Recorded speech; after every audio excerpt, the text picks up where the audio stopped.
talk about now the unholy trinity that is the Democratic Party, academia, and the corporate media. Specifically, this relates to their treatment of Harvard Law School alums and prominent TV legal analysts Alan Dershowitz and Jeffrey Toobin.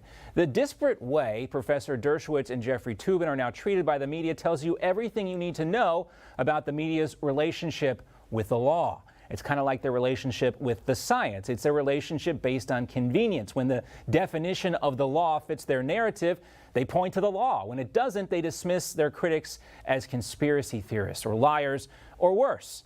Alan Dershowitz has not been shy about taking unpopular positions. The New Yorker called him the devil's advocate, citing his representation of people like O.J. Simpson, Mike Tyson, and disgraced junk bonds financier Michael Milken. And now Dershowitz is calling President Trump's lawsuit against big tech, quote, the most important First Amendment lawsuit of the 21st century. Here he was on Newsmax yesterday.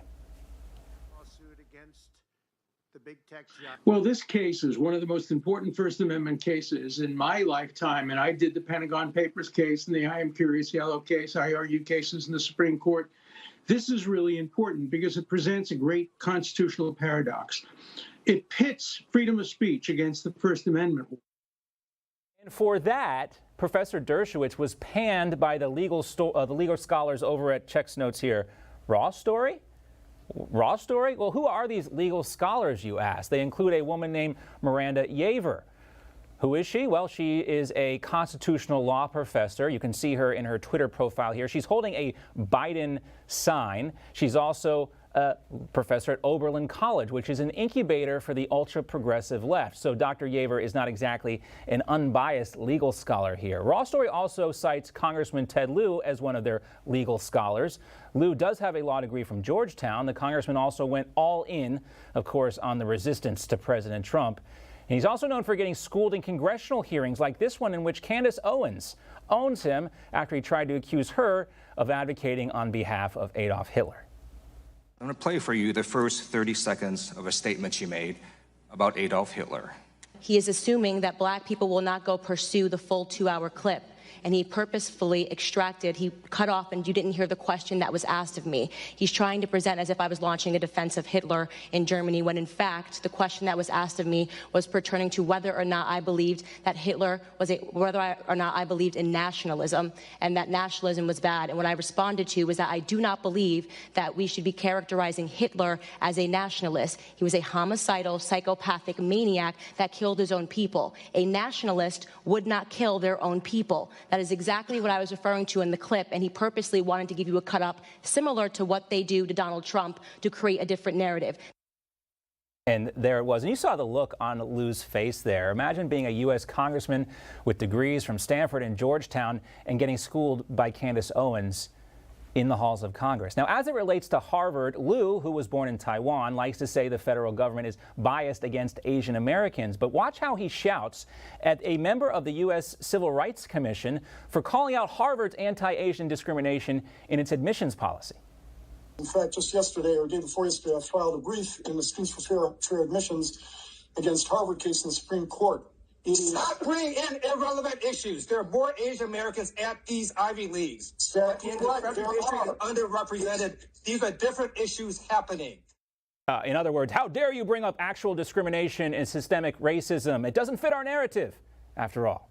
Now, this brings us back to the way the media, academia, and Democrats treat the law and Alan Dershowitz and Jeffrey Toobin. Dershowitz has been accused of a lot of things. Some of these accusations are serious and deserve due process. Now, the concept of due process exists because it is the best way to ensure justice for the accuser and the accused. And yet, because Professor Dershowitz takes positions that are unpopular with the dominant groupthink of the left and the media, it's fine to discount his legal analysis and call for Harvard to cancel him in response to his support for President Trump's lawsuit. Now, these are some of the same people doing this who he praised on Jeffrey Toobin's legal analysis, when in fact it's Toobin who has been the one actually forced to admit in legal proceedings that he did some pretty terrible things. You all, of course, already know about his suspension from CNN and his firing from The New Yorker for getting caught masturbating on a Zoom call. I should say The Atlantic, for that incident on a Zoom call. We are not talking about that, though. What we are talking about is this. The New York Daily News reported back in 2010 that a married Toobin got his mistress and coworker pregnant. She was much younger than him at the time, and he offered her money if she'd have an abortion. This again was according to the Daily News. When Toobin's mistress wouldn't have that abortion, Jeff Toobin told her that she was going to regret it and she shouldn't expect any help from him. The New York Times later did a deep dive on this, and they reported that Toobin ultimately acquiesced to a paternity test, and that confirmed that he was in fact the father of the boy. But that was close to 3 years later.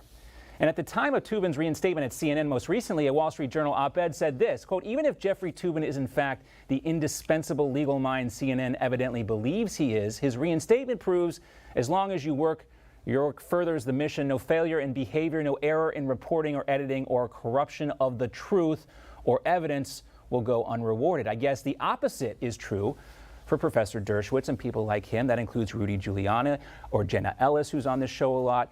You know, Giuliani has had his law licenses revoked in New York and now Washington, D.C. as well. Now, as long as those legal opinions and that work hurts the mission of the left, those folks will continue to face these kinds of personal attacks. Now, you just watched Newsmax TV, America's fastest growing cable news channel, now in more than 70 million homes. You can get Newsmax TV on your cable system or check your cable guide.